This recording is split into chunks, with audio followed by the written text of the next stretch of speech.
people here are regular people. I won't have to put out such a pitch as I was going to for money. I'm sure you're all members, but we really need 100 members paying $10 each in order to be sustainable. And we're at 58, so we're going to work on that.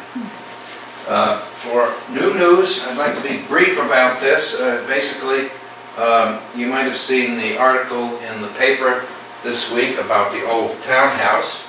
The lady who did it did a lot of research, talked to the people in Augusta, and had some good information there. Basically, it'll be here for you to look at in more detail during the social time, but basically, we needed to do something about obtaining drainage for this building, for the basement we're going to put under it, so it would be safe, it would be dry in the basement. One way was to move it back to higher land.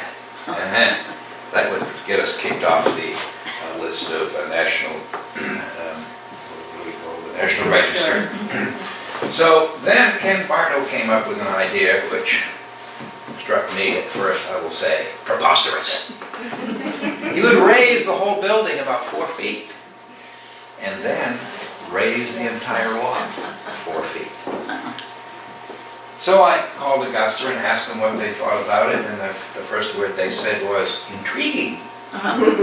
We want more details. And so Ken sent the details, and he made a plan of the whole lot, and they came back and said there are a couple of things we needed to shift here and there, but that this would keep us on the National Register.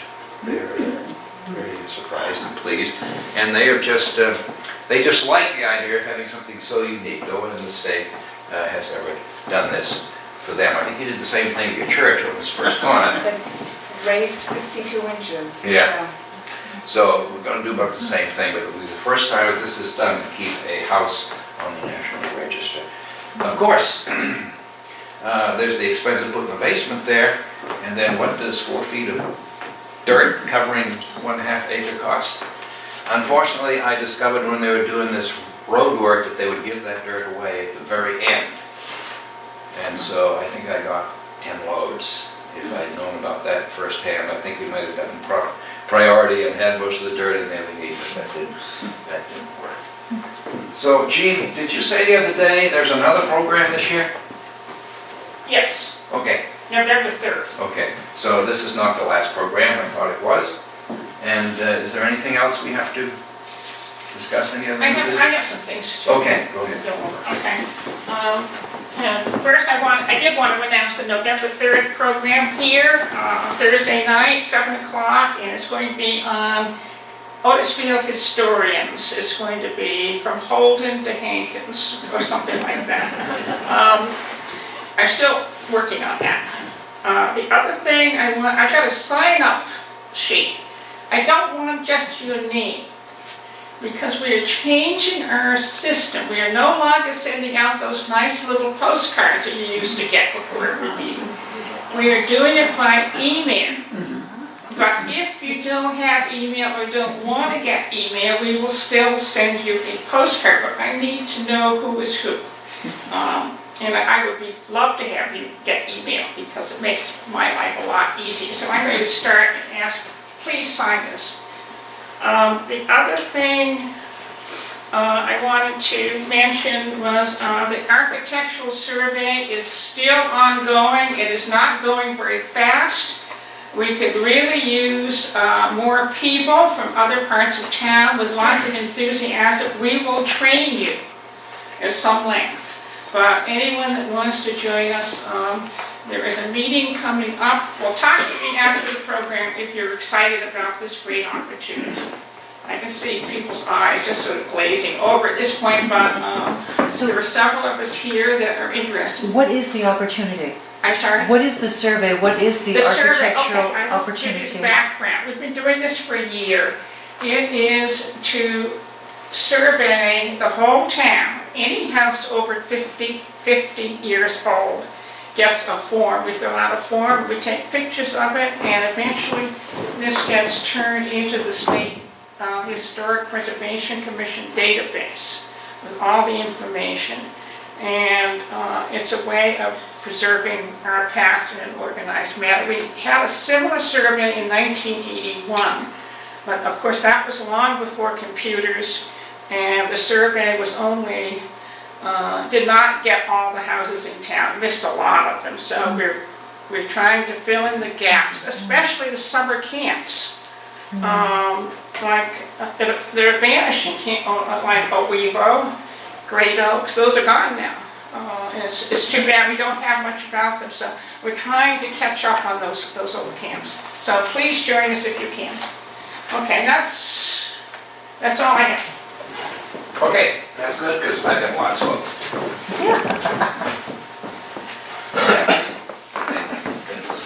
Okay. Heavens, already? You gotta stay active. So, let's see if we can figure all of our technology out and get going. I got interested in the Spanish flu when the avian flu started in Asia a few years ago, and they thought it was, can you hear me okay? Frowning. I'll speak louder. Louder is always better. Yes, I'm an agriculturalist, as many of you may know. And when this new disease started, poultry disease, started infecting people in Asia years ago, and it showed up in Europe, and Europeans started having all of these laws against people like me who have little chicken flocks. And so I started looking into this flu and discovered what a major event it had been. It was a global disaster, killing more people in a single year than the Black Death or bubonic plague did in 4 years. Any school kid knows about the bubonic plague. Ask people about the Spanish flu. It's a big mystery. Jean gave me an article just published this week, and it's clear from reading this article that the person who wrote it doesn't know much about the Spanish flu.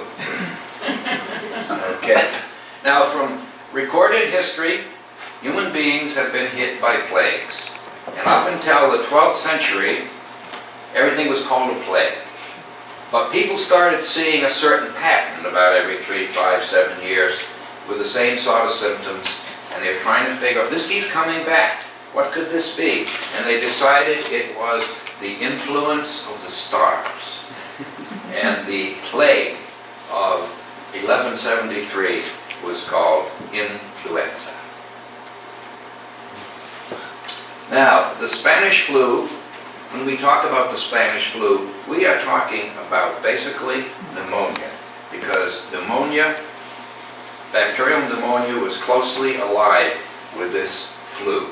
It had some striking complications, hemorrhaging from mucous membranes, especially in the nose, the stomach, the intestines, and when you combine hemorrhaging intestines with diarrhea, you lost your intestine lining. Sounds like fun. And basically your lungs very quickly started filling up with fluid. There were 3 waves, and this is particularly about the second wave.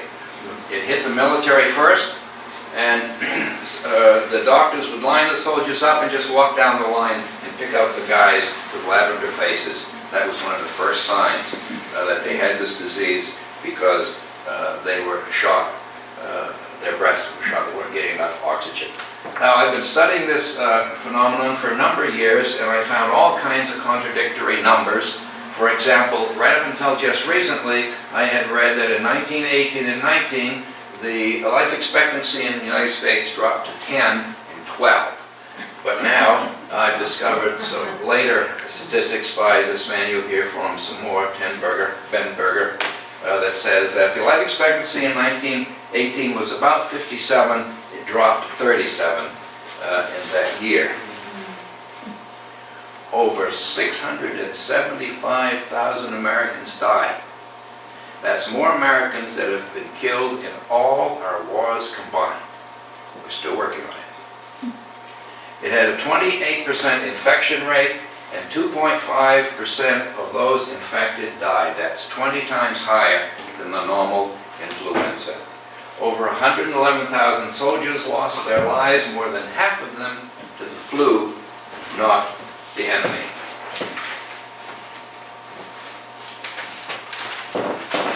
And it was pretty much omitted from popular histories. When I went to school, I remember studying the First World War in high school and in college, and I don't remember that great emphasis was put on the impact of this flu during this period. It was also, it's not found in literature. This was such a horrible story, you'd have thought there'd have been some great novels written about it. Where are they? So, one of the reasons it was sort of lost is that we were going to war just about the time the first wave hit, and as is usual, here and in Europe, censorship was put on the media so that we couldn't advertise our health problems. All Western countries had censorship except Spain, because Spain was not involved in this war. And so the Spanish could write about the horrible things that were happening over there, then the other world media would pick it up, and all over the world people were reading about this terrible thing going on in Spain, and it became known as a Spanish phenomenon. It's over there, we don't have to worry about it too much. Now the virus, I had about a 10-minute talk on the biology of how viruses mutate, but by the time I practiced this thing, I decided that had to go. But anyway, what was unusual about this virus was that it infected human, birds, and animals. Right? This is unusual. It was first reported in Camp Riley in Kansas, where at this particular camp, the soldiers raised chickens and pigs to feed themselves. And of course, influenza was not a reportable disease. So these are the first reports we hear about it, because the military did keep track of sick soldiers. They also recorded the fact that their chickens and pigs were sick. So it is believed that a recombination took place here, and it turned out to be a combination of pig viruses, avian viruses, and human viruses. And this paper that Jean just gave me that was published this week in the Sun Journal shows that up until day before yesterday, the only information I had was that they had never recovered any viruses from this first wave. They have subsequently just recently, and we know that indeed that first wave of the virus did have a combination of these three kinds of viruses. Now, this first wave of the Spanish flu, and it really probably shouldn't call the first wave the Spanish flu. We'll call it an endemic because it was just in America at that time. It didn't affect people much worse than previous flus. There had been one in 1915, but what was strange about it was its astonishing speed to replicate and move across the land. Of course, that was helped by the military. Particularly in the second stage, I'll describe more of that in a moment, but in the second stage, it combined pneumonia with the flu virus. And it was so powerful that it just overwhelmed the immune system, particularly if you were a young person. This second stage killed mostly young people. The healthier you were, the stronger was your immune system, the greater was the overreaction to this infection, the more likely you were to die. This is called a cytokine storm, if I'm pronouncing that correctly. Now, usually flus, the death rate has a U shape. Here's the 1915 flu, which is typical. You'll have young people who don't have a strong immune system will be hit hard, and then from 15 to 45, that's usually your safest time, and then as you get much older, your immune system gets weaker, and you are also most likely to die. You must also, looking at this, I happen to think that life expectancy was about here. So there are very few people in this side over here. But the thing about the 1918 flu, when it came back from Europe in the second wave, is that it killed great numbers. It had a W shape. It killed great numbers of the most healthy citizens with the strongest immune system, and these were our fighting people.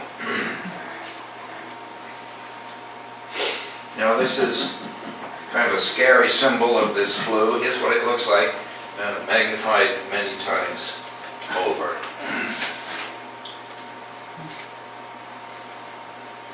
Okay, there's the pig down there. All right, how does the shift happen? When an infected human is close to another infected species, but it just doesn't have to involve humans. When chickens and pigs are together and they have their individual species-specific virus, they can get crossed. It's very rare because generally viruses are species specific. So what happens is, you know, when you're around a sick pig or a chicken, and I'm around a lot of animals that have probably viruses, I inhale those viruses, okay? But they do not attach to my cells, okay? They're species specific. But sometimes there is a shift, and they can do that. And so what happens is, they will attach to your cell, the virus goes in the cell, and uses the mechanisms of your cell to reproduce itself, then it leaves and invades other cells.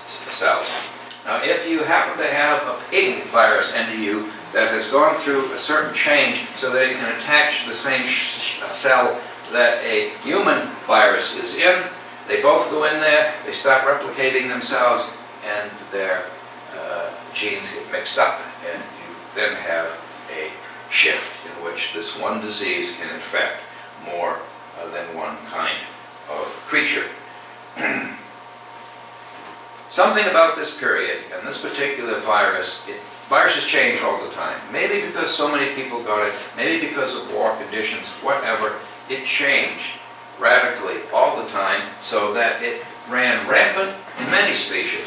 So it started out with chickens, pigs, and men, and pretty soon the military horses started getting sick with this virus. And in World War II, horses played an important role.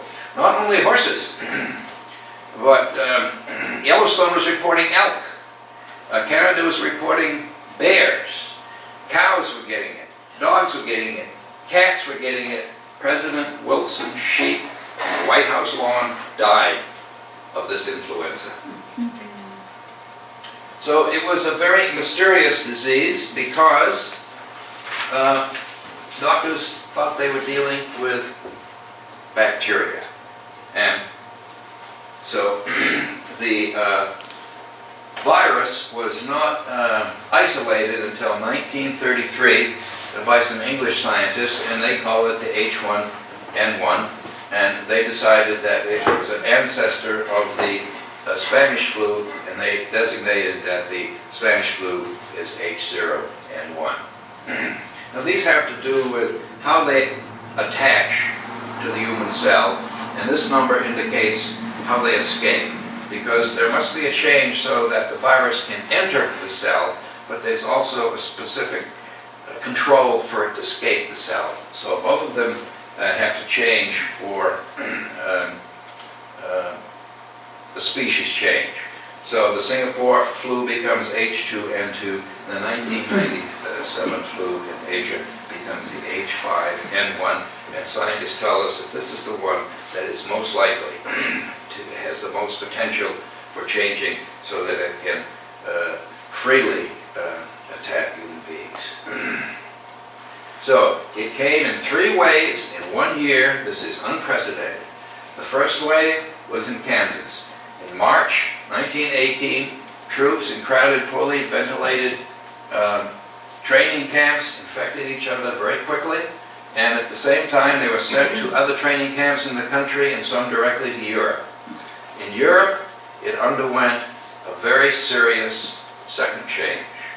This brought pneumonia, bacterial pneumonia, into the question.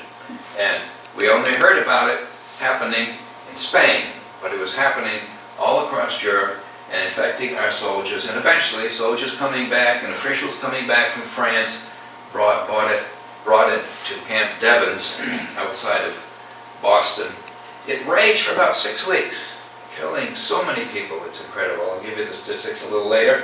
And then it stopped. And then peace came. And 2 million soldiers left the battlefield. Meanwhile, it had changed again. And they brought the third wave back here and everywhere else. So they went to their training camps. They all picked up this little bug. They're sent off to other parts of the country. They went home on furlough. They went to the East Coast, got on ships, sometimes 2,000 to 3,000 people crowded on a ship. I thought this was interesting. It's called the Uss Power Hat. During the second wave, when this ship was carrying soldiers to France, between Boston and France, it's sometimes buried at sea, 5 to 6% of the soldiers. What would you be talking about, say, for an incubation period? Someone has contracted it. This one was It's like inside instant. and- This was instant. And by the time, they said, if by the time your first symptoms showed, if you were alive 48 hours later, you would make it. People went to work in the morning and died at work. I read one story about 6 women stayed up at night playing bridge, and 4 of them got sick at the table. And by daylight, those 4 women were dead. So this was in the second wave. We'll learn a little more about the second wave. Now here is a profile of the 3 waves. This is in England and Wales, and I'm using this one because I found some profiles of America, but they'd have 6 cities there, and they'd have all these different codes, and it was confusing. Basically, in the United States, it started earlier because this is the first wave, and it started here. It didn't start in England until week 27. It started here about week 11 of the year, okay? And it was a normal sort of flu. And then it seemed to die down, and of course the soldiers over here in March and April are all heading to Europe, and pretty soon it breaks out in Europe. Look at how it climbed. It was just explosive because it had undergone this second shift and pneumonia entered the picture. But also, within 6 weeks, it's falling off. Now the third wave, when you look at it, it wasn't as severe. There could be a couple of reasons for this. When viruses shift, they can shift into something much more dangerous, or they can shift to something less dangerous. So it could be that this shift represented something less dangerous, but it could also mean that the second wave had killed so many people, there weren't that many people susceptible left to kill. Okay. Yes, and one of the explanations for why this virus changed so radically is that the Germans used mutagenic gases, right? They used poison gases for us. I'm not sure they knew it was mutagenic because they suffered from this also. But certain elements in some of the gases they used promoted genetic shift. And you can see even the horses were wearing gas masks there.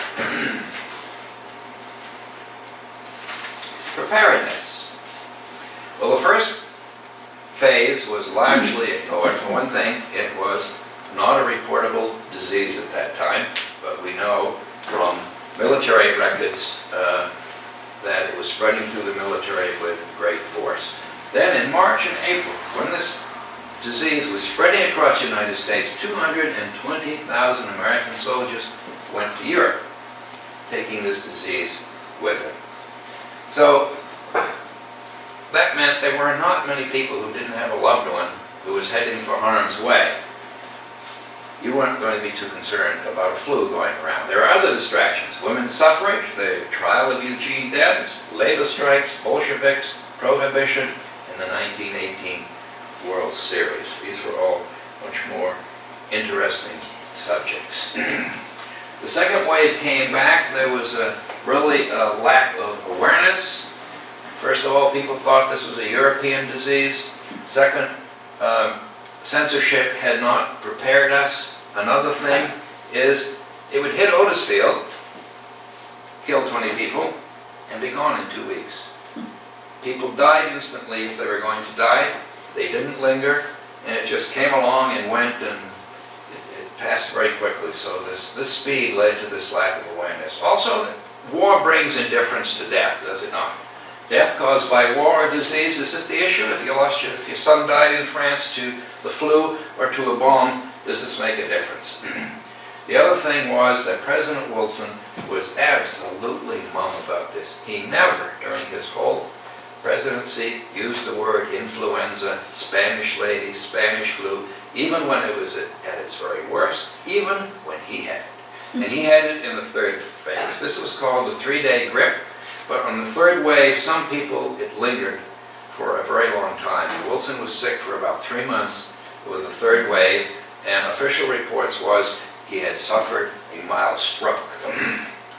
So the government issued this: no influenza in our army. That was a clear lie. Our soldiers and sailors were dropping like flies, but there were 2 reasons for this: to keep American families from being so fearful about their loved ones overseas, and also to fool the Germans, right? Because we knew the Germans were suffering greatly from this disease, and we wanted them to think that we were not.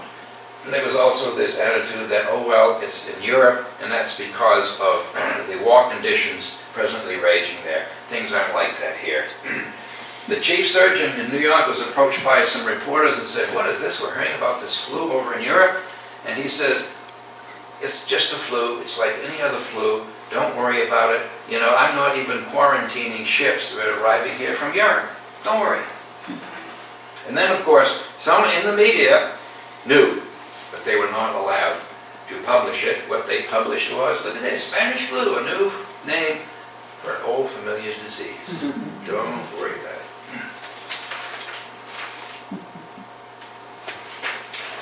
Now, the health workers were all in the war front or in military camps, and the U.S. Public Health Service had no backup. Wave 2 surprised the authorities. Now, when the flu comes in the spring, it usually comes back in the fall, and it's usually worse. But people weren't paying much attention to this. Once the Wave 2 hit here, and the U.S. government could see that it was a very serious disease, there were some limitations. The U.S. Surgeon General, for example, his authority was limited.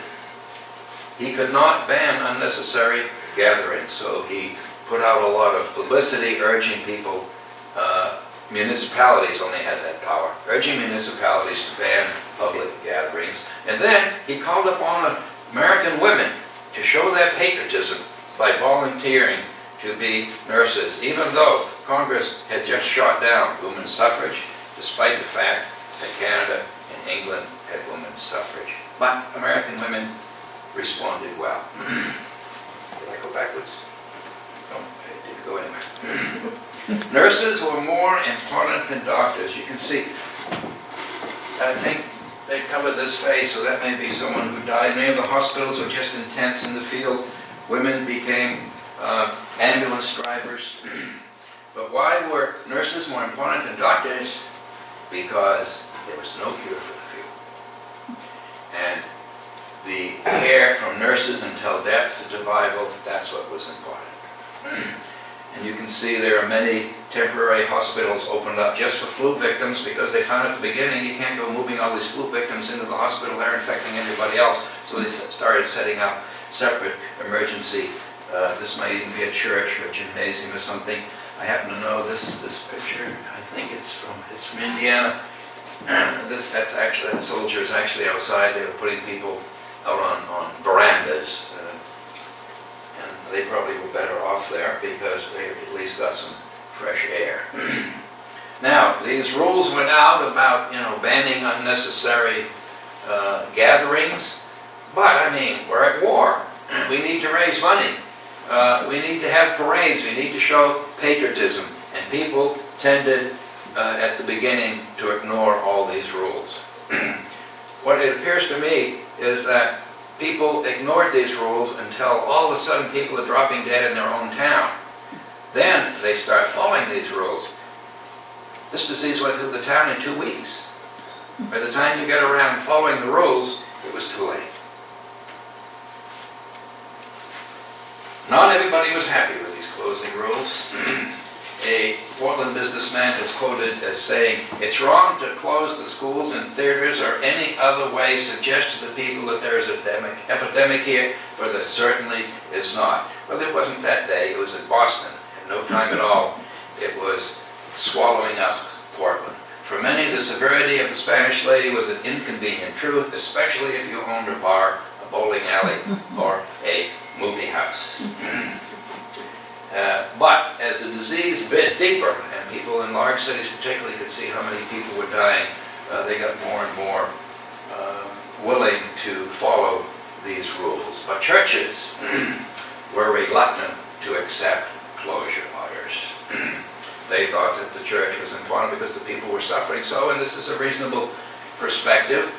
In Maine, particularly, the Catholic Church was opposed to this, and they refused to close. They had outdoor services, but the medical experts objected to this. Finally, the Monsignor of Portland finally agreed, but Monsignor McDonough of Lewiston St. Patrick's didn't. Now, I didn't dress in black tonight because I'm going to sing Ring of Fire, or A Boy Named Sue. I'm going to have a little debate with Dr. Epstein here.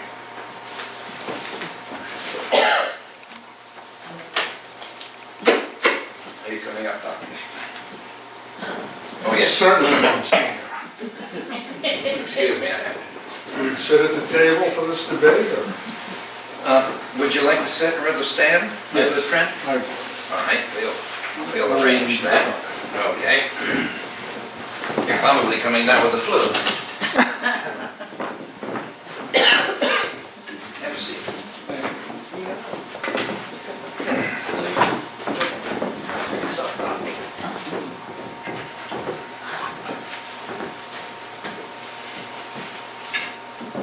I don't really need glasses. I only use them so I can see.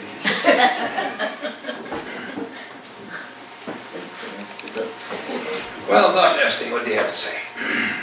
Although the Spanish influenza has not taken too much of a hold here yet, I believe we have waited too long to close all public gatherings, including churches. We have learned from Boston that we need to act before the epidemic takes off. Dr. Epstein, do you consider the factories and mills to be public gatherings? Not in that sense. The factories and mills are necessary to sustain life, Then you think there are times when the church is not essential. certainly. They are essential in a sense. I should read that over again. Yes. That was deliberate, I'm sorry. Certainly, they are essential in a sense, but not in the sense that mills and factories are essential. I am not asking for comparisons. I want to know if you think churches are an essential asset to the community. I do not care to discuss that phase of the situation. Are mills and factories not dangerous? Do I understand you would like to close the factories? I believe there's no halfway measure, sir. If you're going to close public gatherings, I would close everything. This epidemic is serious. Influenza is a contagion and causes infection. They say you can't close the mills. Why? Because they are essential. Some of us believe church is essential, very essential indeed. We should not be denied the privilege of appealing to our Heavenly Father. Who has the authority to close the churches? The Lewiston Board of Health, as with all town boards of health in Maine, are the only entities that have the authority to ban public gatherings. And if I should open my church next Sunday, you might call the police and close me up? We have the right to go as far as we like in the interest of public health. Sow an action and you reap a habit. And if men temporarily vested in some municipal authority are permitted to close the churches, upon some judgment, a dangerous precedent might easily be established. I believe it may be said, without reflecting upon any individual, the Board of Health, sufficiently competent for the duties of ordinary times, are often composed of men lacking in time, money, poise, and character to deal with the great emergency and pass judgments upon delicate and vital questions. In other words, when the church is at the mercy of an incompetent jury, its friends should present its claim as an essential factor in the life of the community. The time may come when there will be neither mills nor factories, but the time will never come when divine worship, community worship, will not be necessary. Praise of God upon a Sunday is more essential than any other work in all the world. Now, the Monsignor goes on in great detail comparing the unhealthy conditions of mills and factories with the clean, sanitary, fresh air, comfortable gathering of newly washed individuals for 1 hour on Sunday. And then he closes by saying, I know I was criticized severely for not closing my church last night, but when it comes to a question of telling me to close my church, I want to know why. I have taken every step possible to protect the church. If the federal government told me to, I would ask its authority. If force was employed by the government, I would not foster rebellion, but I would have a proper accounting through the United States courts. Now, this is the end of the recorded discussion. However, Dr. Epstein here insists on having the last word. There are several points that you brought up. For example, the closing of factories and mills. If we could look into the future, we'd see that that did happen. You would also see that churches that didn't close suffered great losses. And in the future, many of them had to close. I think it's prudent that the public be aware that all public gatherings are unsafe and should be banned. That's it? That's it. Yes, This is all that's going to happen in the year 2010. Okay. Thank you, Dr. Epstein. Actually, Gotta admit, 100 years. Good. okay. I'll tell you, Dr. Epstein did say that. Dr. Epstein did tell me that he was going to say, and he changed his mind, we Baptists don't care if you Catholics want to go to church. I told him it'd be all right in this crowd, but I got a little worried. Thank you. I decided that discretion was the better. Okay, I don't have that discretion. Okay. Now that you took off the collar. Yeah. Okay, here we go. Debate over. Military conditions. Wilson declared war in April 1917. As I've said, troops from all over the country came together and concentrated in sort of petri dishes for disease. The military training camps were hastily thrown up. Usually the hospital was the last thing that they made. And guess what? They hadn't trained their medics yet. So here's where the flu may have started in 1918. This is Fort Riley, troops passing, and I knew the name of the soldier, but I forgot to record it, but on March 4th, the first soldier to show up for sick bay in the morning had the flu. By the end of the day, 12 more had shown up. By the next day, 50 had shown up. And soon, every space at Fort Riley had people in beds. And they ran out of room and they started leaving the soldiers in the barracks with the other fellows. They had no other choice. And they eventually got in tents. But again, this was wave one. It was more or less a regular flu. And of course, the chickens and pigs were there suffering with them. The first wave infected soldiers at Fort Riley in Kansas. It was not a reportable disease. The military did report it, all right? And so we know from the military that it was going all over the country like gangbusters, but we also know from other sources that it was also spreading through the civilian population because it so happens that jails keep records. And so we saw that the jails were having the same problem, and Ford Motor Company kept track of absenteeism. And we know that there was a great increase in absenteeism at Ford Motor Company, which indicates that it was spreading throughout the civilian population as much as it was the military. So we're pretty sure that pigs, chickens, they're being reported ill, that this led to a genetic shift. No part of that first wave genetic material had been recovered until just a couple of years ago they found some lung tissue in formaldehyde, and this is what this article is about that Gene gave me. So that has been now verified. Relatively minor symptoms, but for the speed of transmission, it was transported to the battlefield where a genetic shift took place. It kept its speed of transmission. And the second wave returned via the port of Boston, Fort Devens. And in Fort Devens, we trained mostly men from New England, many from Maine. The first case of what you would call the real Spanish flu and pneumonia, was analyzed on the 7th of September. Within a month, 15,000 soldiers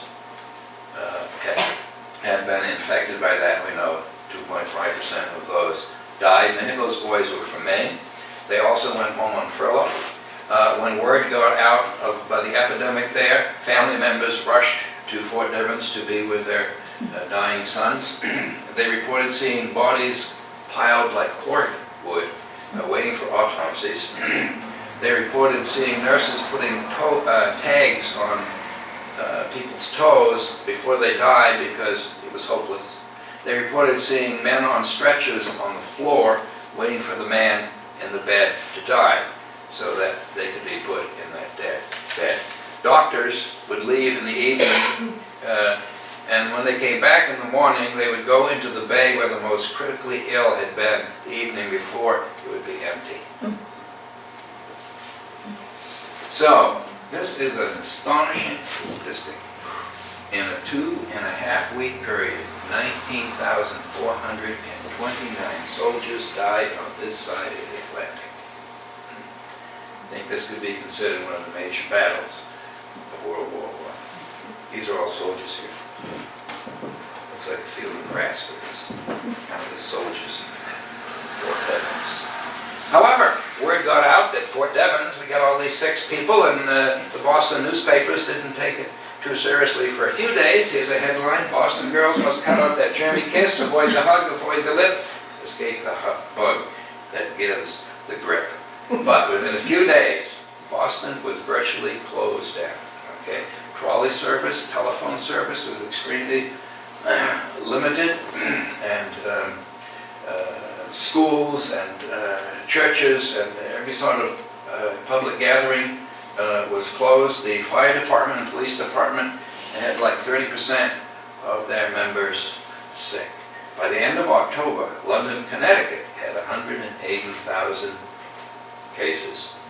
It was obviously spreading throughout the civilian population and reached the West Coast and the Gulf Coast within a week or so. Then, as we've said, it ended as soon as it began. But we had peace. The war was over. Good news? 2 million troops returned to their homelands. Troops in the field were so overjoyed that the war was over, they had survived, they were going to see their families. 20% of the soldiers who died after this date. World War I was over, happy troops headed to home, bringing the third wave of the Spanish lady with them. Just imagine how excited they must have been. They're on an American ship, they're leaving port, they're going to be home. And here's the Uss Power Hat again. It pulled out of port, and within a day and a half, it had such an explosive outbreak, wave 3 of this Spanish flu, that it returned to port and put these soldiers into hospitals. So from the East Coast, they were met by large crowds at the docks. And, you know, there were all these rules about don't gather, but can you blame them? I mean, this is a great celebration, a great peace. People just threw caution to the wind. And so then they got on trains, went all over the country, were met by their relatives. Every town wanted to welcome these heroes home, and they had great parades, and people loved to go to the military bases and congratulate these heroes. But now the war was over, and censorship was dropped. And suddenly, people started reading about the truth about this Spanish lady, how many countless people had been killed. I'm not sure when this newspaper article was out, but it shows in Philadelphia, 12,000 people died. In New York City, 22,000 people died from the flu, and people started wondering, you know, will I be next? The government, now that censorship was lifted, put on all these posters trying to educate people, but what it did was it intensified their fear. Masks became mandatory. At first, wearing a mask was voluntary. You can see even at baseball games. batter, pitcher, umpire, and everyone in the crowd has on a mask. Well, but by the time the third wave was here, it was required by law. Here we see a man being denied access in a trolley car because he is not wearing a mask. Spitting audiences were firmly ordered. So, how do you Maine? No mention did I find in the literature I've been looking at for a couple of years about the spring invasion of the flu. I guess it was just considered another flu. It didn't deserve any immediate attention. But by November, the second wave had spread into the state from Fort Devens. It first hit our naval ports at Eastport and Portland, the main general hospital, now the MMC, had its first case on September 19th. By the 29th, it had 600 cases and 4 of its nurses had died from the disease. It put a ban on public gatherings. It started organizing temporary hospitals. The Sisters of Mercy put up a hospital that was just for influenza patients, and it's there today. We call it the Mercy Hospital. On October 4th, 2,000 were ill. On October 24th, 8,200. No, 8 million, deaths. no, 8,200,000? No, there's No. no thing there. 8,200 Portland people had the disease, 200 had died. Oh, Should have been a dash. okay. Bath, Mid-Coast Hospital was rather small for Bath, basically because the population in Bath in 1 year's time had at least doubled because of the shipyard building ships for the war. On September 20th, they had no cases. 6 weeks later, they had 3,000. Right? They had to make 4 makeshift hospitals. They made a call for nurses. They didn't have any nurses for these hospitals. And 3 girls from Waterville, Alice Diane, Harriet Bliss, Adelaide Hogue, left on a Sunday, went to this hospital to volunteer. The following Saturday, they had their funerals. They had died that quick. And there's a plaque today in Mid-Coast Hospital commemorating the sacrifice of these 3 young ladies. Lisbon Falls, surprisingly, was very badly hit. Jem Scott Paper Company had 400 employees with the flu. And they had to throw up the Columbia Hall as a temporary hospital. Now, Lewiston had a higher infection rate than Portland and Bangor, because Portland and Bangor were cities of homes that were reasonably well built. But Lewiston was a city of tenements, factory workers. 90% of those tenements were not heated, and to get warm, people went to the movies, and the movies had been closed. So there was a considerable resistance to that. I read that when Waterville closed all places of amusement, people just said, what's the next time? Farm something or other. Next town to Waterville there. Nobody knows the main geography better than I do. But anyway, they just went to the next town to do their bowling and drink their beer. Now, this is the Oxford Democrat of October 1918. They informed the public that influenza has been added to the diseases that are notifiable and quarantinable. This is October 8th, and it wasn't until October when the second wave is hit that they decided to make influenza a reportable disease. By quarantinable, it's meant that cases of the disease should be placed under modified quarantine to include only the room isolation of a person or persons sick with the disease until all signs and symptoms of the disease have disappeared. It does not mean quarantine of the entire houses. This was a liberal quarantine. In other parts of the country, the whole house was quarantined. You had to have a sign up there on your house that you were quarantined. This was rather liberal. Another article on the same day announced all schools, theaters, and public gatherings were closed. And I didn't see anything in the papers up there. By the way, Ed Staples helped me much with this research. That indicated that the people in Norway, South Paris resisted this. However, Otisfield is a different story according to Howard. Folks in Otisfield were not about to let anyone tell them what to do. Meetings and funerals continued to be held, though every time there was a large gathering of people, you would hear about more people with the flu.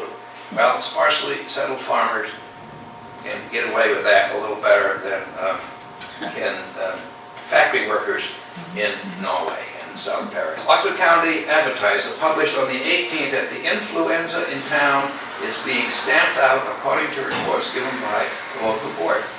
That's only 10 days after the warning that this is hitting us, okay? It was already going away. Spiller's ambulance has been on the road day and night through Norway and Paris. Volunteer drivers and stretcher bearers have made it possible to secure the conveyance on short notice, and the sick have been quickly and carefully handled.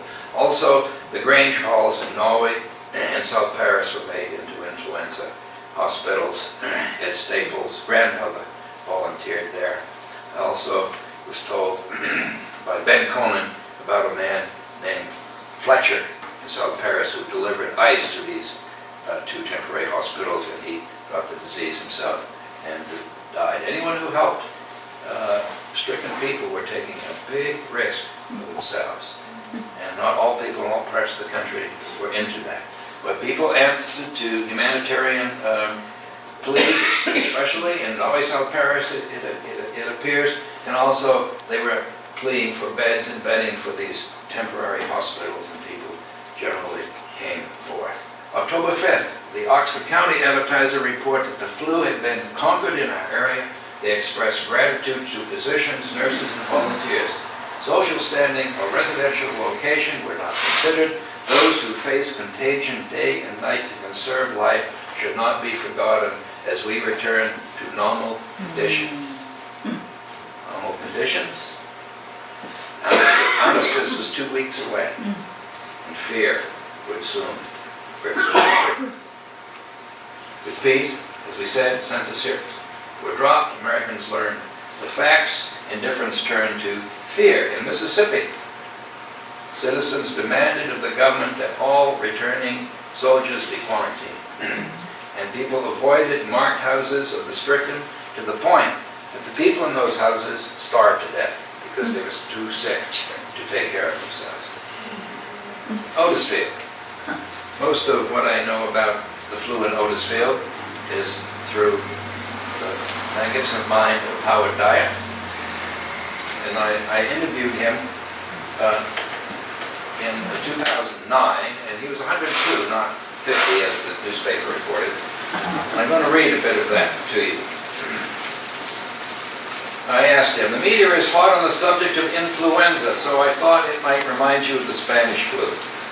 You see, in 1919, I remember, I woke up in the morning. I thought, I'm feeling pretty well.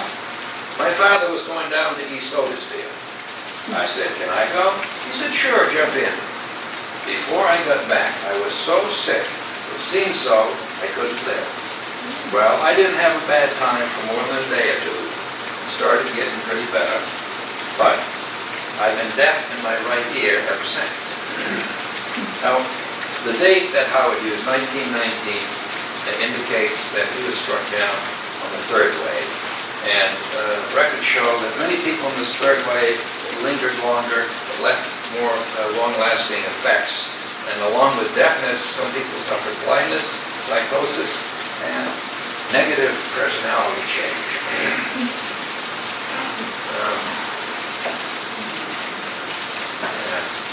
I had to think of the name, a mental block here, the poet from Amherst. The road not taken. Robert Frost's sister was so struck, and the people of Amherst were hunting her down because she was making speeches in the town against the war and in favor of the Germans. They were going to throw her in the mill pond in Amherst. She managed to escape to, what was her name, where she stood on Congress Street, raging against the war and praising the Germans, and the police arrested her, and she ended up in a mental institution. We had good doctors here. His name was Dr. Haskell. He took care of us. He knew a lot about food. He said that about all we could do was to make ourselves comfortable. He told us to drink ice water, and he said it would be a good idea to drink a root beer every day. That helped too. So, since no one knew the causes of influenza, the public was victim to the countless quack remedies. Aspirin, not a quack remedy, but it may have exacerbated hemorrhaging. Onion poultices Yellow ribbons on the left wrist, alcohol, Epsom salts, blood purifiers, camphor bags, and kerosene on triple. You need that. Yes. Alcohol was seen as very necessary, and that wasn't easy to get during the war because you weren't supposed to use your grain to make booze. So if your doctor prescribed you alcohol, you had to go to the drugstore and you could get it there. Some doctors, they thought this was caused by bacteria. Doctors in New York, scientists, found bacteria in the mouth, and they started making vaccines for this and injecting people and killed a lot of people with it. And then some other doctors started looking at other people's mouths, and they said, this bacteria is in everybody's mouth. So, now, Otisfield's population was 600. I'm not sure I want to go there yet. I'm not done with Howard. Excuse me. Okay. Were the government restrictions applied in Otisfield? I don't think so. The people in Otisfield were this way. The government isn't going to tell me what to do, GDM. If I want a regular funeral, that's what I'll have. But it seems there were some self-imposed restrictions when I asked Howard, how did the epidemic affect life in town? Now, we was careful. Mother wouldn't let us go to where there are other people. We couldn't even go up to grandfather's. She'd say, now, you stay here and we'll see, maybe we won't get it. Well, she didn't get it. People tended to go visiting, and it was a hardship because that was all the fun we had. Over beyond Gary's, on the corner there, lived a man named Wallace Lord. We always enjoyed visiting him, but as long as the flu was around, we couldn't. Did the flu linger long? Yes, it was here quite a while. A lot of people got it. And sometimes we figured that church was a dangerous place to be. Now, when I interviewed Howard, I didn't know that this flu came in 3 different waves. And there was so little time between those waves that people often thought it was one continuous disease, but actually it was 3 variations of one disease. So the 3rd wave should have swept through Otisfield in a couple of weeks. Just about everybody got flu except Howard's mother. So, though the national average was 28% and a death rate of the infected at 2.5, Otisfield's death rate with a population of 600 should have been 19. But that was not the case. Now we can look at Otisfield's death list. You'll see in 1918, they were in 1919, which the flu also ended that year, there were less deaths than there were in 1920 and 1921. And this was a time when Otisfield was losing population not only to death, okay? If you look at this, what we'd be looking for is people between 15 and 45 most likely to die. We look up here and we see, this sounds rather sad, Wesley Bell, 3 years, and Minnie Bell, 37 years, both died. But this is in March. The disease was nowhere near Maine then, and anyway, this was the first phase of the wave. So when we look down here, the only person we see is Fred Wright on October 17th, 42 years old. He could have died from the 2nd wave, but we don't know that. When we look down through 1919, we don't see anybody who, except Jennifer Townsend, was 23, but by December, the disease was gone. Now we will look at Oxford. This is when the bad disease raged in here. September 11th would have been a little too early, so maybe there's a possibility that it took 4 people in Oxford. However, get this, Norway. A little landed.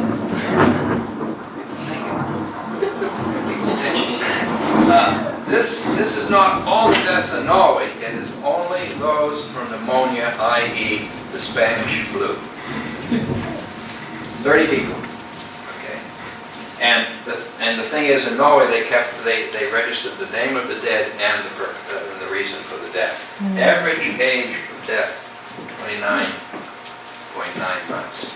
Those people were taken by the Spanish flu. World effects, 1/3 of the world population. The war killed 21 million, the flu killed 50 to 100 million.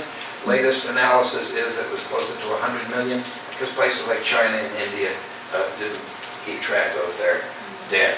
It may have tipped the balance of power because mortality was higher for the Germans and the Austrians and the Allies. And also, we know that the flu undermined the Germans' war machine by causing them to postpone the Western offensive, which gave the Allies an opportunity to better prepare. U.S. effects, 1/3 of the population. Total war dead, 111,000. The Navy lost 5,000, mostly all to the flu. 20% of U.S. soldier losses occurred after armistice, 675,000 Americans died out of a population of 105 million. Military morale fell as soldiers learned the death of their loved ones back home or feared for them. The soldiers knew what the disease was like. They were living with it. Main effects. 1918 population, 802,000, 28% infection rate is 201, 680, 2.5 mortality rate is 5,042. Now, main statistics were the worst to deal with. They were full of contradictions. And so finally what I did was I extrapolated the percentages that fit the whole country. And then I wrote to the state library and explained to them my problem. And so I got back word from her after I'd already made this PowerPoint that the infection, total infected was 200, she rounded the numbers, 202, and that the mortality rate was 5,000. So my extrapolation was only 42 off. In addition, 126 million soldiers died, more than half of them from the flu. As in the rest of the country, after the disease passed, there was a significant increase in pneumonia, abortion, TB, heart failure, psychosis, and encephalitis, as well as Parkinson's disease, which I didn't compare. Otisfield was next. Otisfield appears to have gotten off lightly. There is no evidence of Howard's claim that all Otisfield Civil War veterans living in 1918 perished from the flu. Elmwood holds 2 such veterans that lived into the 20s and further. Such elderly people do not fit the profile of the most vulnerable. There were some positive effects. It kindled a vigorous crusade against disease. It ushered in emphasis on preventative medicine. It demonstrated a necessity of rehabilitation facilities. Americans became buyers of life insurance. Health became a public rather than private concern. U.S. Public Health Service nursing service was established in 1920. And universities, this was something new. Universities opened schools of nursing and offered courses in social work and health education. Health education became the primary mandate of the Red Cross. Now, this disease has been regenerated by Dr. Halbenberger and associates, and how they did it was they went up into the tundra and they found people who had died from, in Alaska, they found people who had died from the second wave, and in, I think, northern Sweden, they found people who had died from the third wave, and they've been able to reconstitute this virus, and they've injected it into monkeys, and it had exactly the same effects as reported in 1918. Let's hope they keep it in the lab, folks. That's very scary. And my report up until I got this thing from Gene this week is that basically the wave 2 and 3 were obviously, one grew out of the other. They didn't know about wave 1 because they couldn't find any, no Eskimos apparently died of it. But they discovered a couple of years ago some samples in formaldehyde from the first wave, and they now know that it was just started out as a rather basic flu with elements of avian and swine, and then it changed and became more and more violent. And by the way, you know, what's happened is that the last time you had the flu, it was just a relative of the same flu. All known flus are just changes from that Spanish flu, and probably Spanish flus or flus back in history. So, could it happen again? You want to sleep tonight? Here we go. Dr. Halbenberger, chair of the Department of Molecular Pathology at the Armed Forces Institute of Pathology, Rockville, Maryland. Even with modern antiviral, antibacterial drugs, vaccines, and prevention knowledge, The return of a pandemic virus equivalent in pathogenicity to the virus of 1918 would likely kill more than 100 million people worldwide. A pandemic virus with the alleged pathogenic potential of some recent H5N1 outbreak would cause substantially more deaths. Why? Because in Asia, so far, 197 people have caught this disease. Okay, 59% have died. Moral of the story?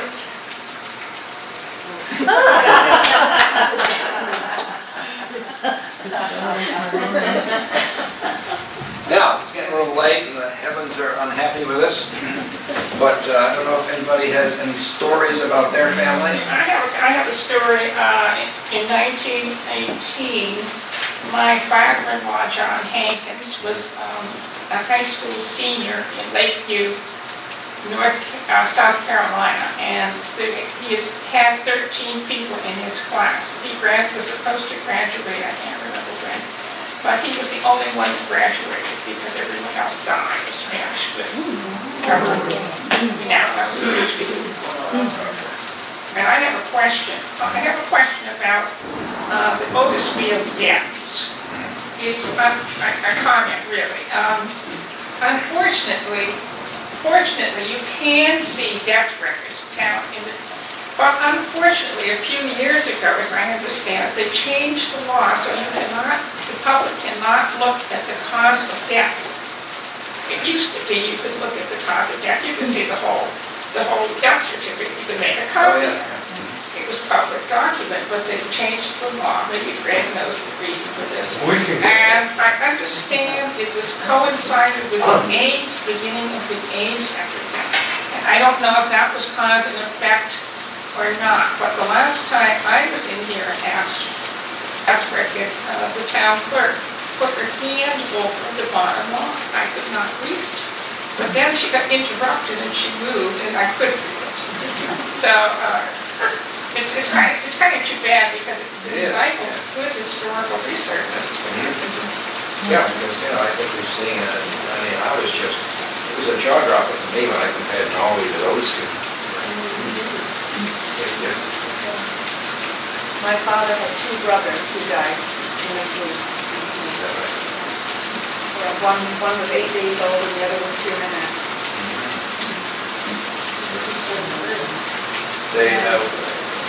I was reading that children were much more likely to lose their parents and their grandparents. And the number of orphans that were created by this, I couldn't include this in here, but I did some research on that. And there was a Christmas time advertisement in New York to tell the faces of two-year-old, 3-year-old kids saying, make yourself a real live Christmas angel. What was that? Make yourself a real live Christmas angel. They were trying to get people to take children to Christmas. Yeah. I've heard stories about, I've had people with misconceptions about purifying the air, which I presume is the kerosene or sugar, but also taking coal out of the stoves and maybe some of the sulfur, and people having carbon monoxide problems, trying to breathe. Yeah. All the experts then and now saying that nothing worked. Tried the mask, they couldn't see, people who wore masks or didn't wear masks. None of these things made any difference. Oh, when I forgot to say, when they injected this in monkeys, this is very important, right? The regeneration of this flu was 100 to 2,000 times faster than any other flu we know. And they had no idea what did this. And even though they could see this virus, they can't see anything about it that would explain why it was so bad. This is an oddball comment, this is an oddball herbal observation that maybe doesn't have any bearing to this, but as we were going through bubonic plagues in Europe, back then you would do body cleansing with herb-infused vinegars, body vinegars, And there's a recipe that someone has revived in our times. I have the recipe too. It's called the Four Thieves. And apparently while the bubonic plague was raging, people were dying left and right. These four thieves would go in and rob you of your things while you were maybe struggling with it. They never caught the plague. And so, it's an herbal infused water, rosemary, sage, wormwood, etc. But the plague was caused by, The mouse bites, the fleas. it was caused by fleas. And if you were unclean, or some people washed themselves in vinegar, washed all their clothes in vinegar, burnt camphor in their houses, those people tended to survive. And they thought it was the camphor, they thought it was the vinegar. But what it was, they were so untasty, the fleas wouldn't bite them. Well, for this thing, I mean, do you think that there would be some sort of an herbal approach to the influenza? I don't see really much Don't against see it. having that. Was it because it was a virus instead of a bacteria? Yes, yes. But even if it had been a bacteria, they didn't have antibiotics, you see. So, as I say, the only real medicine they had was aspirin, which promoted hemorrhaging. That's right. Well, I remember talking with John Painter and many other doctors that have been our friends saying the world is so overdue for the next pandemic. And so what do we do? Like, should it come, what do we do? Stay in Otisfield. There you go. Silly me. I had a strange roommate. He was, when I was in the service, and he stayed all by himself, and his favorite thing was he had one 35 disc military marches. That was his favorite record, and he listened to that all the time. He also wrote science fiction, and he told me, we don't have to worry about the world population. The bigger it gets, the sooner we're going to have another plague, and nature will balance it out. Okay. Thank you very much. I thank Ed Staples for finding some great pieces. He has more time and patience than I have, and he goes with the microfiche of the papers up there in Norway. And also, I want to thank Bruce for joining me in my argument. I whooped you, Bruce.